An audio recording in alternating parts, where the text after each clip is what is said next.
Our guest on the Sales Code Leadership Podcast this week is my good friend and returning contributor, Nick Holbrook. Nick, how are you today? Hello, Kevin. I'm very well indeed, thank you. Lovely to be with you again. Third time on the Sales Code Leadership Podcast. That is, really, well, it's quite an honour, isn't it? It is for me, mate. It certainly is for me. Yeah. Well, you proved to be very popular with our listener, and therefore we've invited you back because you've published another book. Let me just tell people about you that don't know about Nick. One thing I do know about you is you are genuinely a humble person, unlike many salespeople. You actually don't like bigging yourself up. But Nick is a sales enablement leader and the published author of 6 books now, I think, including 4 new ones that are out this month.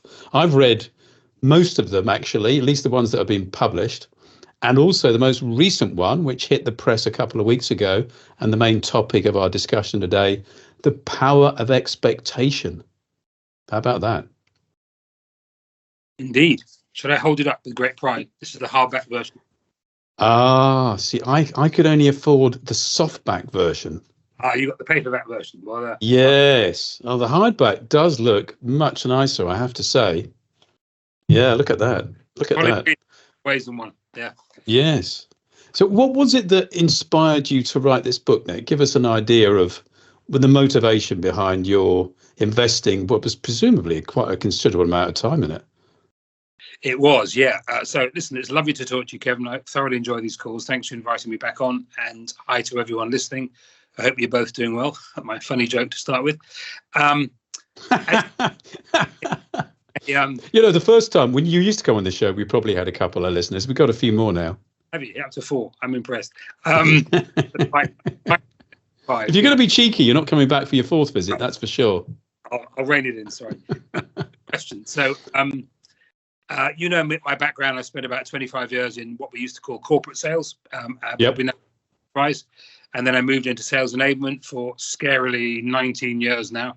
My last 2 years were spent with Matterport doing the sales enablement for Europe there, and had 2 very hard-working but very, very good, very positive years with Matterport.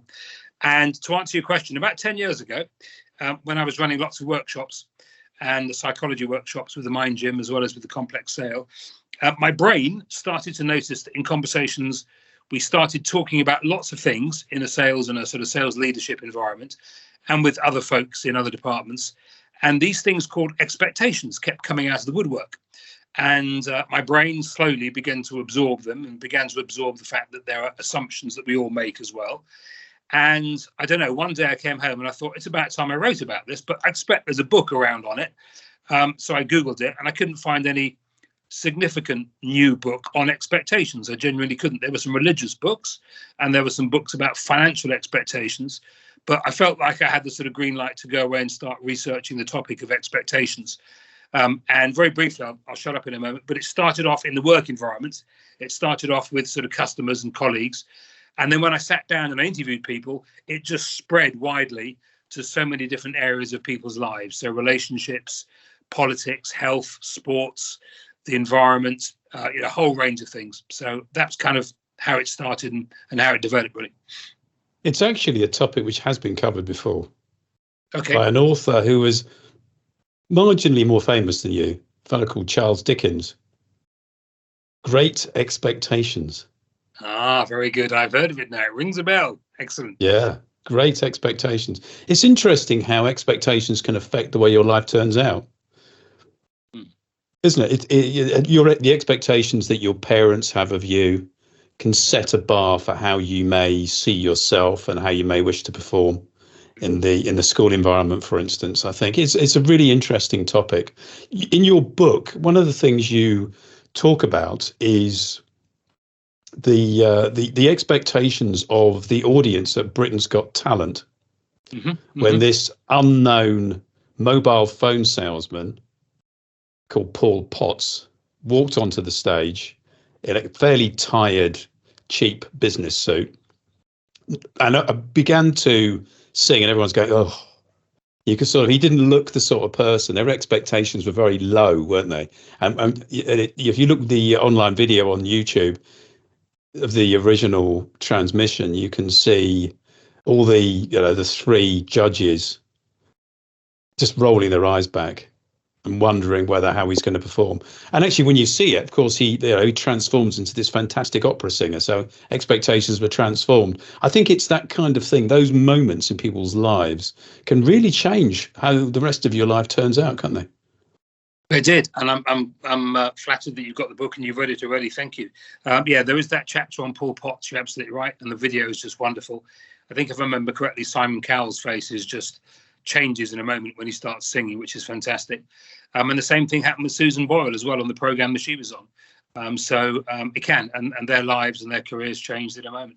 So I watched that program originally. I think I saw it live actually, and it immediately connected with me as a brilliant example of expectations being down on the floor, and then suddenly this guy over delivered so much. It was heartwarming, wonderful to watch. So great, nice moment. He's done pretty well since, Paul Potts, hasn't he? He made a very successful career for himself as an opera singer, pretty much. So good for him.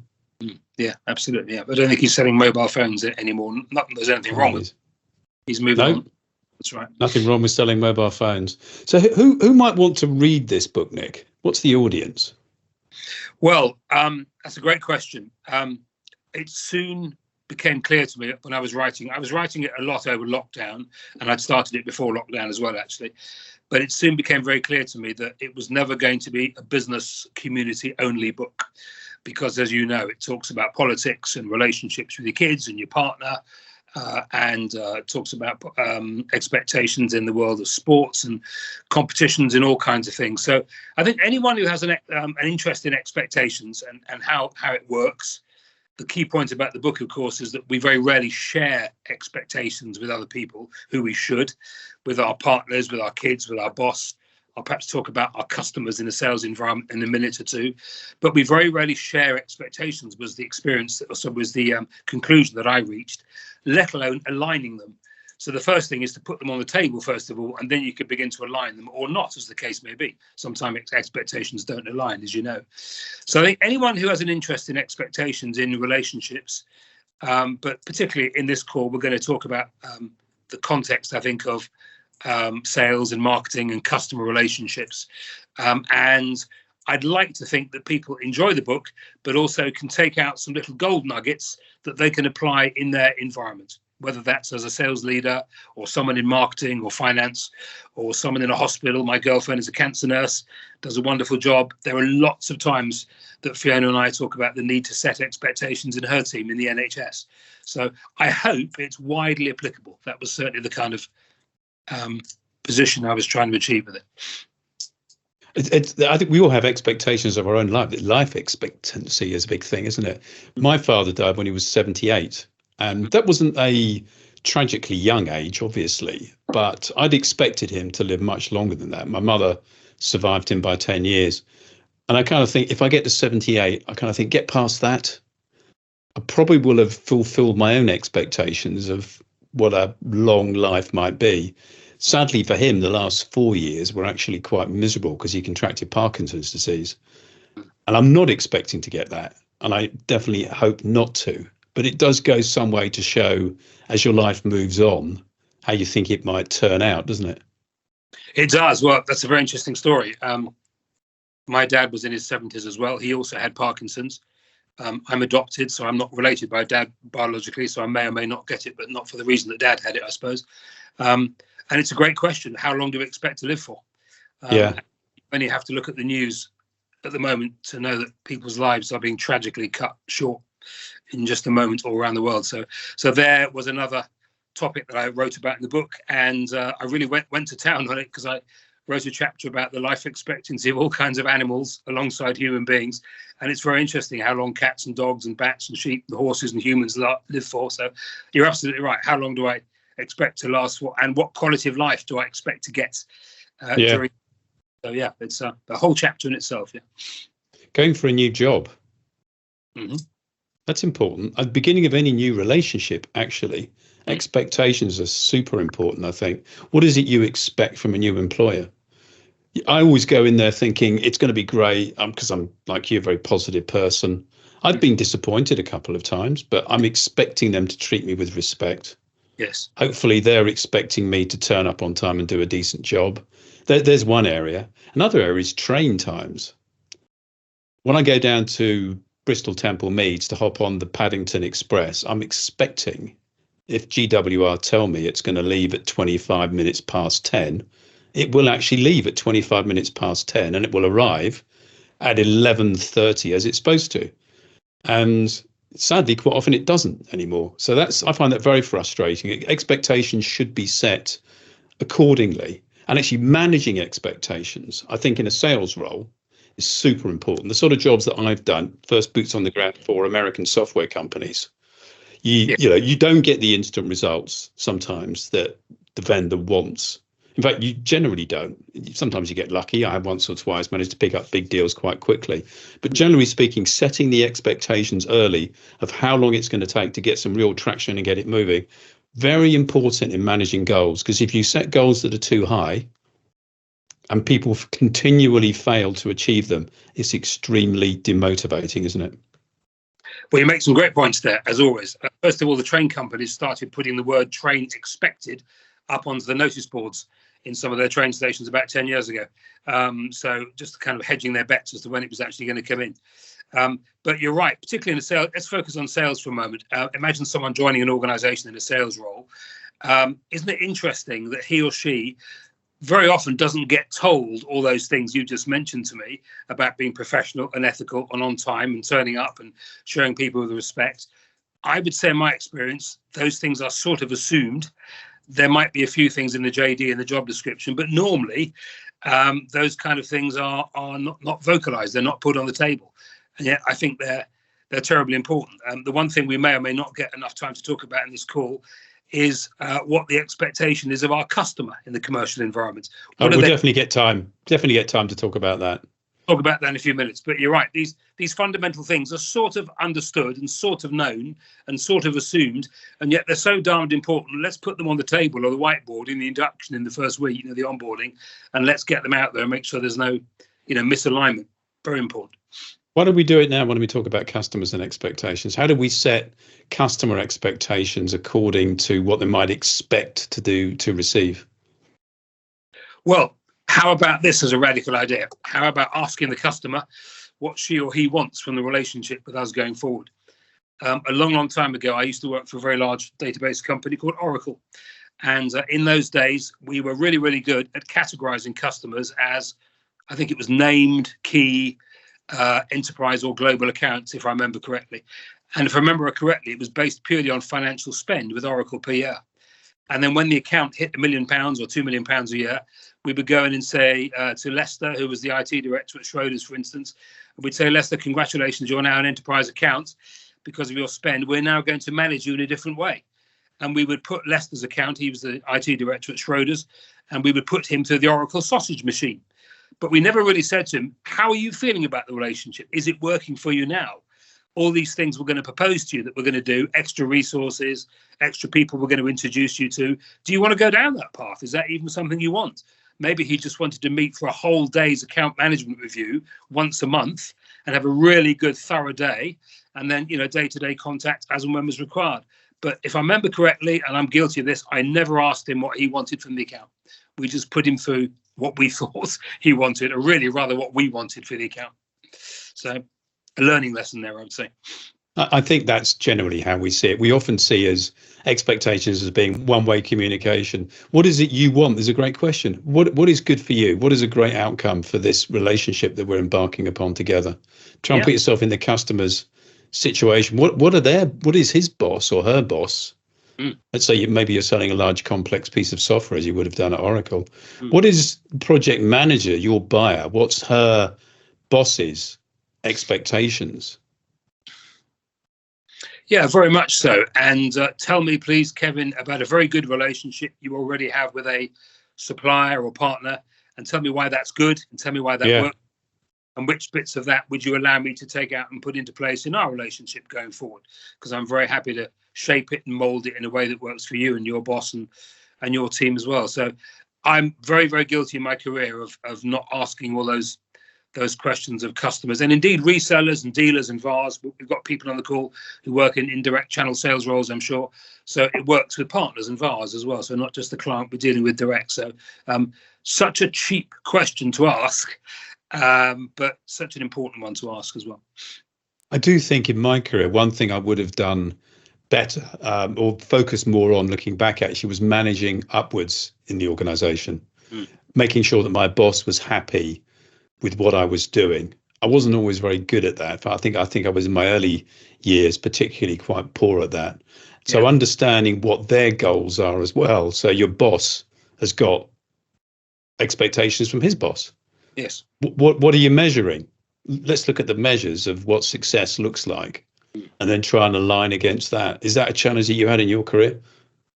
It was, and I can remember my toes curl when I look back at projects I was engaged in with customers.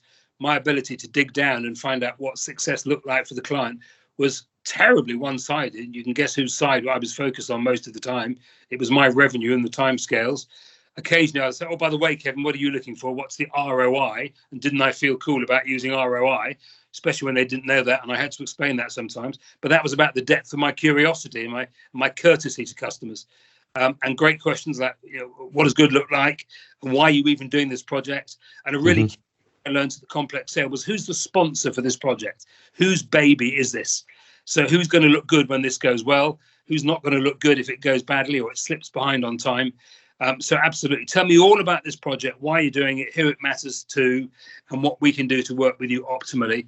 Terribly, terribly important questions to ask at the beginning, way before you get your laptop out and show any demonstration or software or screens. Find out about the background and also find out about the culture of the organization. How do they measure success? Because you can have cultural, operational, financial, political success. You can have different types of success as well as the obvious one around dollars. So really fundamental questions to ask, and actually entirely natural questions to ask. Tell me about the project, please. What do I need to know about its background and why and how we've come to be sitting here today? Really important. How good are we at sharing expectations? Are you thinking in a business environment or generally? Generally, either. I'm happy, whatever. Well, one of the things I did with my book is to interview lots of people. So I didn't just put my single white middle-aged man's thoughts down on the page. I interviewed about 15 or 20 people in various roles. And that was a really interesting source of information. And also it was a source of very individual thoughts and experiences, which was really very interesting. I expected every interview to be the same. Wrong. My expectations were wrong there. Every single interview came out with different stuff. They hardly overlapped at all with the previous conversation I had with other people, which was really interesting. But to answer your question, what came out of those interviews over coffee, which I very kindly bought people, was that we very rarely share those expectations. Boy, do we share them afterwards when things haven't gone well, they've gone wrong, when things are late or delayed. But looking back on it, did we share things beforehand? I would say very rarely. And what about aligning expectations then? How do we sort that out? I suppose the first step is sharing. Yes. Supposing we're not aligned properly on expectations with our customer, how long should we leave it before we go back and try and address that? I think it depends on I suppose there are specifics in terms of particular projects and timescales and politics and all kinds of things that make situations unique. I would have thought the best thing to do is to get in there pretty darn quickly, because it's a form of discovery, isn't it? It's also a very good way, as you and I know, of qualifying out. If there is a fit that's good and it feels like it's a good basis on which to move forward, then great. But if it doesn't smell right, and culturally or operationally or financially, or you can't get answers from the customer, or it appears they haven't really thought this through, I would get back in there and start qualifying very, very heavily, very early on, because it may be something you want to qualify out of, or it may be something that needs to be put on the back burner for a few months. Or, of course, which Oracle was supremely good at many years ago, many companies do this very well, they're very good at shaping customers' expectations and saying, well, Kevin, can I give you some feedback on other organizations we've worked with on a similar HR implementation, for instance? I wondered if you've considered these factors. And we've got some clients we can talk to who will tell you what the critical success factors were in their project, which went successfully. So if you're clever, you can get in there and shape the project and help customers with their expectations, but you need to do it fairly early on and in a way that is not considered to be too overbearing, I suppose.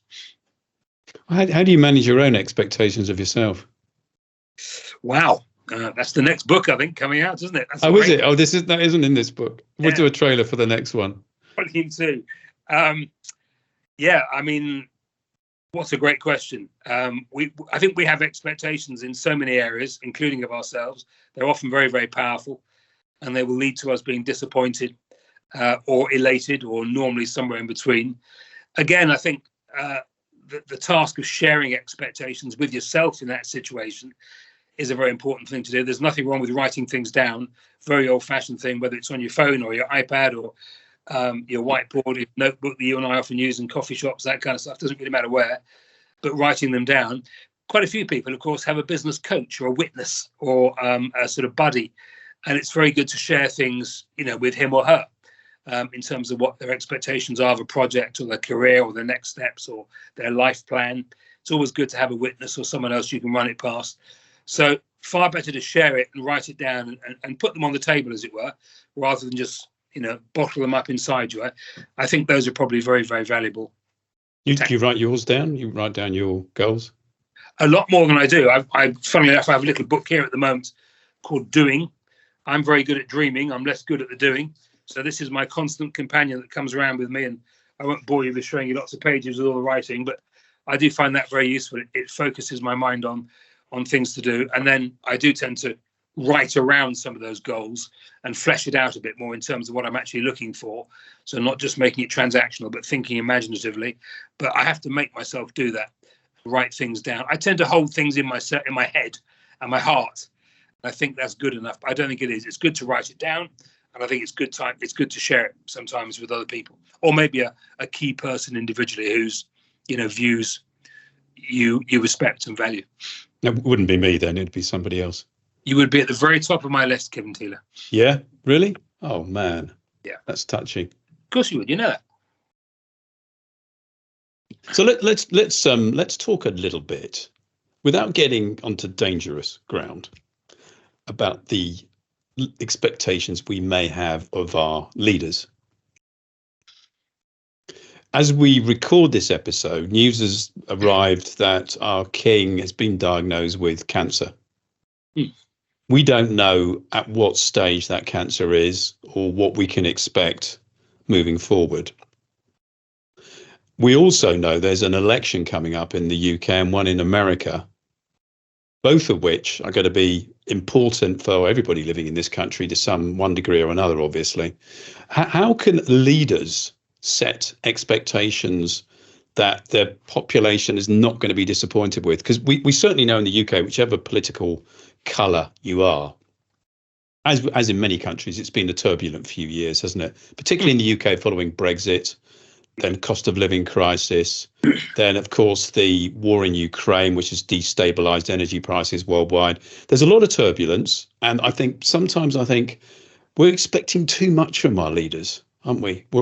Some people are hoping maybe there's going to be a new government, everything's going to change. And I see Keir Starmer, the leader of the Labour Party, trying to manage expectations down so that no one's hoping, well, perhaps we're hoping, but we're not genuinely expecting that the world is going to be transformed tomorrow if and when a new government arrives. I'm just interested in the context of all of that information, all that stuff that's going on. What do you think leaders can do to manage people's expectation? I don't just mean in the commercial area, but generally, what should we be doing? Well, let's pick up on the Keir Starmer point you quite rightly made there. Those of us who are old enough to remember Tony Blair coming into government will remember him doing a similar thing to what Keir Starmer's doing, or Keir Starmer's following him, of course, because Tony Blair became Prime Minister first, if Keir Starmer does. But he's managing expectations very carefully at the moment, along with Rachel Reeves, his shadow chancellor in waiting. And I think he's setting expectations low with a view to exceeding them, hopefully, as opposed to the other way around. So he's, regardless of what one's politics are, I think it's fairly clear to see, as you and I often talk about, the Keir Starmer has played a long game. We perhaps don't find him the most inspirational leader, but he's probably a very, very good sleeves rolled up manager, cracking through stuff, getting stuff done thoroughly day after day. And I think he's setting his stall out very carefully.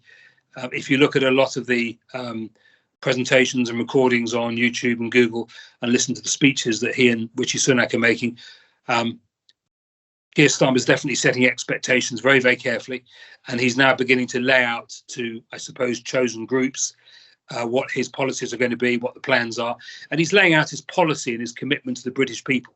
So you can measure me on this, you can trust me on this. So we definitely see that going on in politics. A CEO of a software company can do that, or Jurgen Klopp's replacement at Liverpool, when he or she comes in at the end of the season, he or she will do that same thing as well. So it happens in lots of other environments. The other thing that we often see in business and in politics is, I'm the new leader, here's my 30, 60, 90-day, 100-day plan. And then it seems to stop after 100 days. I can remember, Joe Biden saying, here's my 100-day plan. And he was pretty preoccupied with COVID and the response to COVID as well. But I don't remember the 120 or 150-day plan. So that's kind of a common thing to do. And I guess maybe one answer to your question is we keep that going regularly. We talk about a monthly or quarterly plan, or weekly plan if need be. That seems to fall back, fall out of focus, I suppose, a little bit. So those are some of the comments I would give. And the other thing I think for politicians and for us in business is never forget your customer, whatever customer means. My girlfriend is a cancer nurse, so her customer is a patient whose life and whose family's life may have been turned upside down by a diagnosis recently. Never forget your customer, whether it's the patient or the voter who put you in power, or your customer or your dealer in the technology industry. And I suppose having some kind of process and some route by which you can keep going back to your customers and enabling you to stay grounded and keep your feet on the ground, those have got to be good processes to follow. Do you think in the business world, Nick, it's good for leaders, maybe sales leaders, if you like, to have high expectations of their people? I don't see any reason why they shouldn't have the highest possible expectations of their people, but I would advise them to share some, if not all of those, with their team, because I think that in itself can be very uplifting. So the moment that you say to your team, I trust you, I respect you, I value you, presuming these things are true and correct, and here's where you are, and here's where I need you to get to this year, and here's what I expect of you, and I want to hear what you expect of me. I think that can be very uplifting and that can be inspiring at times, provided it's, served on a bed of sincerity and accuracy. So I think that's a very, very good thing to do. I think it's also legitimate to share some areas where you have some concerns and where you'd like, without putting any individual on the spot, where you'd like to see some better performance, and that could be of self as well. So can we talk about X for a while? Because we didn't have a good experience last year. And we need that cylinder in our engine. We should be talking about electric cars now, I know, but we need that bit of our engine to be firing better than it was in 2023. So, why not talk about those openly and have a crucial conversation about something where you'd like to have better expectations, but maybe that ain't going to happen too quickly unless we all get together and do something about it. Does that make sense? It does. It does. Has a big impact in marketing, doesn't it? Because a brand is effectively a promise to deliver. You have an expectation of McDonald's that they're going to serve you a fast, tasty hamburger at a good price. If that expectation isn't met, you're disappointed. The impact on their brand, if that carries on, is quite significant. I wonder also, there are probably some other examples out there as well, that where organizations have just disappointed their customers by not adhering to the fundamental values of the organization, which is really what the brand is all about. Sorry, go ahead. No, that was my reflection, really. That there's an aspect here for marketing as well. We've talked about setting people's expectations, but in the marketing environment, there are brands that we know sometimes disappoint, and if you carry on disappointing, eventually you end up losing business. And one sure way to check whether or not the values and the brands that the organisation has is to relay it to them and see the look on their face. And if the look on their face, wow, I've never heard this before. That sounds great. Who is that? Well, actually, it's your organisation. That's always an interesting moment, particularly if you relay it to someone very senior in the organisation and say, wow, that sounds great. I wish we could do that. Well, you should be, because it's on your website, mate. So you're like me. You're one of these people that if you have a disappointing customer experience, you let them know, don't you? I do. I try to do it in the right way. I try to do it to the right person. And I know it sounds terribly stuffy and old-fashioned, But how do they improve if people don't give them feedback about things where they're falling down, or where you think they're falling down? And sometimes a little tweak, a little nudge, a little point that you make, provided it's done in the right way to the right person at the right time, can make a lot of difference. And I think lots of organizations don't really care about that. They pay lip service to it, but I suspect they don't really mean it perhaps as much as they would like us to think. They look at the challenges the CBI is going through at the moment and their brands that's been damaged by all kinds of scandals going on. That is a tremendously tough job of turning that brand around with a new CEO. So yeah, that is a big job. That you can fall down the stairs with your brand amazingly quickly, right down to the bottom. Yeah.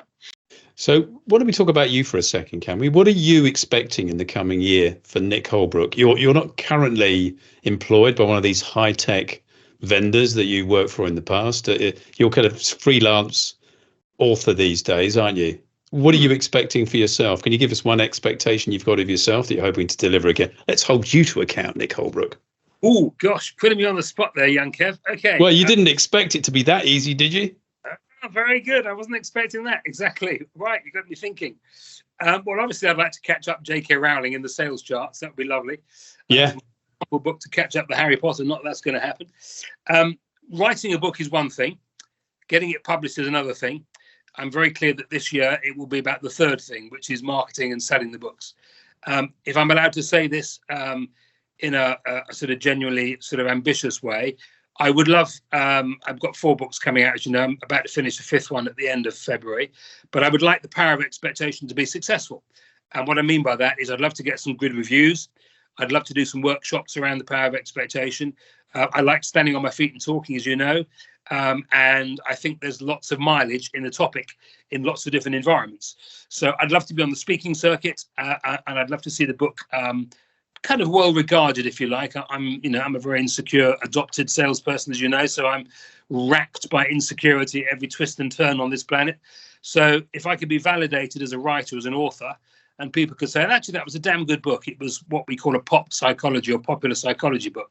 If I could get to the end of this year with that process having been started, that would be wonderful. That would be a major expectation for me. That would be good. Well, I would sincerely urge people to go out and buy the book. We'll talk about where they can buy it from in a minute. I really enjoyed it. It made me reflect on my life and my career. And I reflect back that actually, in some ways, I could have had higher expectations of myself. But in other ways, I've probably had too high expectations. So it's all about managing that in your own mind. It is a psychology issue to a large extent. I'm someone like you. Well, not someone like you. I'm very competitive. And actually, I don't think you are. Mm-hmm. But if you compete and you lose consistently, it can be quite hard to live with that. I normally expect to win. So when I lose, I get quite frustrated. And actually, I've lost quite a bit in many ways. In sales, you often do. You miss targets, don't you? But it made me reflect on my life and my career in a more holistic fashion, I would say. So I think it's a really good read. And it's fun as well. You're a good writer. You're a very conversational writer. It's a conversation that you've had with other people that you're bringing to us. So the way you write is informal. It's refreshing. It's very authentic. I can hear your voice all the way through it. It's not some boring, dull academic treatise. It's actually fun and interesting. Where do we buy? Is that good old Amazon? Is that where you recommend us to go to? Yeah, it's available on Amazon, both in paperback and hardback format. It's extraordinarily good value. I mean, it will be just a pleasure to buy it and pay for it. You'll be just happy by the end of the forward, let alone chapter 1. I do hope people go out and buy it. I do hope they enjoy it. The thing that would warm the cockles of my heart would be for someone to contact me afterwards and say, this aspect really excited us or inspired us or really got us. Would you come in and spend some time one morning, come and talking to my group about this aspect, because we'd like to develop it further. I'd love to be able to go in there and kind of water a seed and take it to a higher level, whether it's in a school or a hospital or a business or in a political environment or a sports team or whatever. So that would be another expectation that, I've written the book, I've published it, but that's not what it's about. It's really about delivering the value and making it very relevant to people in different circumstances and different environments, many of which I probably can't even imagine at this stage, but hopefully it would fit and connect with them. So that will be another expectation. Yeah. The Power of Expectation by Nick Holbrook, available at amazon.com. Now, Nick, it's been a lovely conversation. Thank you so much for your time. Third time on the show, and always entertaining and interesting. Maybe there'll be a fourth when the next book comes out. We'll have to see. If it's as good as this one, you'll have to come back. Yeah, I'll tell you what happened that I wasn't expecting. Yeah, definitely. Yeah. Well, it was great to talk to you. I wish everyone on the call well. I can constantly in awe of the guests you have on your podcast. It's amazing. They're very slick, but also very, very good and well put together productions, Kevin. So well done. They are always terrific. And if anyone wants to talk to me, I'm available on LinkedIn, or you can find me through the book on Amazon as well. So I hope people enjoy it, and I welcome feedback and comments. And maybe there is a Power of Expectation version 2 about a whole stack of circumstances I hadn't even considered. So I'm sure there probably is. Thank you, Nick. And thank you to the listener. It's been an absolute pleasure to share content from Sales Code and Nick Holbrook on this podcast today.